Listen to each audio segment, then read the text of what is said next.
Now, here's meteorologist Michelle Muscatello with your live Pinpoint Doppler 12 Futurecast. Well, good for you or bad for you. I'm looking forward to a day that we can be grilling some meat, maybe out on the barbecue, because it's certainly not today. Yeah, today's a good day to turn the oven on, right? Yeah.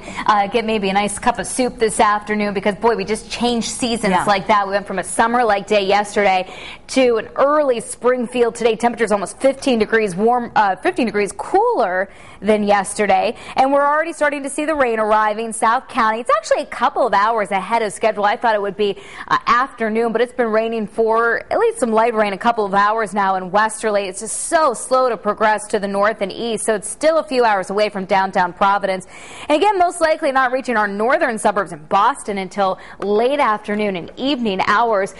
New Bedford, it's headed your way. All of this, again, slowly working its way towards the north and northeast. It's all from a system that's off the mid-Atlantic coast right now, but CityCam, Providence, the clouds arriving way out ahead of the rainfall. They arrived and thickened up quickly early this morning. 58 now the temperature. Normal high for this time of year is in the upper 60s, so we're running well below average everywhere. 54 at the Coast Guard House with some rain. Just starting to see the first raindrops in Newport at 54, 58 in Cumberland. Now our weather spotters checking in from across the area, they're all still dry. Kelly in Westport says no rain yet at 59. Mike in New Bedford's chilly and raw. And Brandon Smithfield says it's cloudy and damp, but still dry at 57 degrees.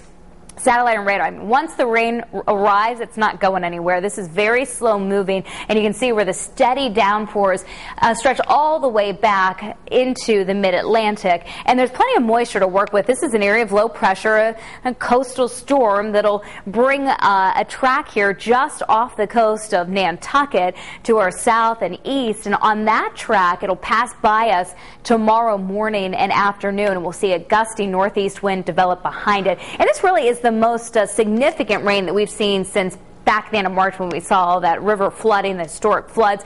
I don't expect any river flooding because since then we've had plenty of time for the river water levels to recede, and we won't pick up as much rain. We're just talking about a day and a half here of unsettled weather. So 6:30 this evening, the ride home from work is a wet one. Notice the yellows and oranges that start to spread in. This is some heavy downpours. The best chances of seeing the soaking heavy rain would be Providence and Point South and east. But we'll see a good downpour, good soaking everywhere. As we get into tomorrow morning, the heaviest of the rain moves out, but we still have cloudy skies, occasional drizzle, just damp and raw conditions, and again a brisk northeasterly wind tomorrow. So Futurecast for the rest of this afternoon, 61 Central Falls, 59 downtown, a well below average day in Cranston, rain developing in Warwick. Along the south coast, it's a rainy afternoon from Charlestown, and eventually arriving over the next couple of hours in Coventry. Rain moves in towards the end of the afternoon in Cumberland, Johnston at about 60, and the rain's going to be overspreading southeastern Massachusetts over the next several hours. Taunton